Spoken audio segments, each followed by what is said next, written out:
जय Shri Radhe Krishna. God is true channel में आप सभी का स्वागत है।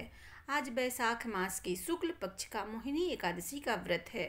मोहिनी एकादशी व्रत के प्रभाव से सभी प्रकार के पाप नष्ट हो जाते हैं। इस व्रत के करने से 1000 गोदान का फल प्राप्त होता है। तो आइए सुनते हैं मोहिनी एकादशी व्रत की पौराणिक कथा को। धर्मराज युधिष्ठिर कहने लगे कि हे कृष्ण, बैसाख मास की शुक्ल पक्ष की एकादशी का क्या नाम है तथा उसकी कथा क्या है, इस व्रत की क्या विधि है, यह सब विस्तार पूर्वक बताइए। श्री कृष्ण कहने लगे कि हे धर्मराज, मैं आपसे एक कथा कहता हूँ जिसे महर्षि वशिष्ठ जी ने श्री रामचंद्र जी से कही थी। एक समय श्री राम बोले कि हे गुरुदेव, कोई ऐसा व्रत बताइए जिससे समस्त पाप और दुख का नाश हो जाए। मैंने सीता जी के वियोग में बहुत दुख भोगे हैं।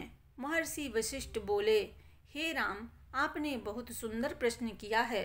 आपकी बुद्धि अत्यंत शुद्ध तथा पवित्र है। यद्यपि आपका नाम स्मरण करने से मनुष्य पवित्र और शुद्ध हो जाता है, तो भी लोकहित में यह प्रश्न अच्छा है। बैसाख मास में जो एकादशी आती है उसका नाम मोहिनी एकादशी है। इसका व्रत करने से मनुष्य सब पापों तथा दुखों से छूटकर मोह जाल से मुक्त हो जाता है। मैं इसकी कथा कहता हूँ, ध्यान पूर्वक सुनो। सरस्वती नदी के तट पर भद्रावती नाम की एक नगरी में ध्रुतिमान नामक चंद्रवंशी राजा राज्य करता था। वहाँ धन्य धान्य से संपन्न व पुण्यवान धनपाल नामक वैश्य भी रहता था। वह अत्यंत धर्मालु और भगवान विष्णु का भक्त था। उसने नगर में अनेक भोजनालय, प्याऊ, कुएं, सरोवर, धर्मशाला आदि बनवाए थे। सड़कों पर आम, जामुन, नीम आदि के अनेक वृक्ष भी लगवाए थे। उनके 5 पुत्र थे, सुमना, सुबुद्धि, मेधावी, सुकृति और धृष्ट बुद्धि।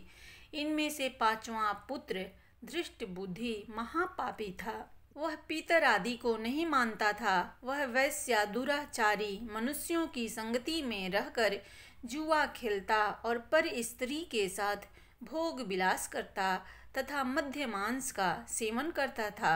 इस प्रकार अनेक कुकर्मों में वह पिता के धन को नष्ट करता रहा। इन्हीं कारणों से त्रस्त होकर पिता ने उसे घर से बाहर निकाल दिया था। घर से बाहर निकलने के बाद वह अपने गहने कपड़े बेचकर अपना जीवन निर्वाह करने लगा। जब सब कुछ नष्ट हो गया तो वैश्या और दुराचारी साथियों ने उसका साथ छोड़ दिया। अब वह भूख प्यास से अति दुखी रहने लगा। कोई सहारा न देख चोरी करना सीख गया। एक बार वह पकड़ा गया तो वैश्य का पुत्र जानकर चेतावनी देकर छोड़ दिया गया, मगर दूसरी बार फिर पकड़ में आ गया। राजज्ञा से इस बार उसे कारागार में डाल दिया गया। कारागार में उसे अत्यंत दुख दिए गए। बाद में राजा ने उसे नगरी से निकल जाने को कहा। वह नगरी से निकल वन में चला गया। वहाँ वन्य पशुओं को मार कर खाने लगा। कुछ समय पश्चात वह बहेलिया बन गया और धनुष बाण लेकर पशु पक्षियों को मार मार कर खाने लगा। एक दिन भूख प्यास से व्यथित होकर वह खाने की तलाश में घूमता हुआ कौंडिल्य ऋषि के आश्रम में पहुंच गया। उस समय बैसाख मास था और ऋषि गंगा स्नान कर आ रहे थे। उनके भींगे वस्त्रों के छींटे उस पर पड़ने से उसे कुछ सद्बुद्धि प्राप्त हुई।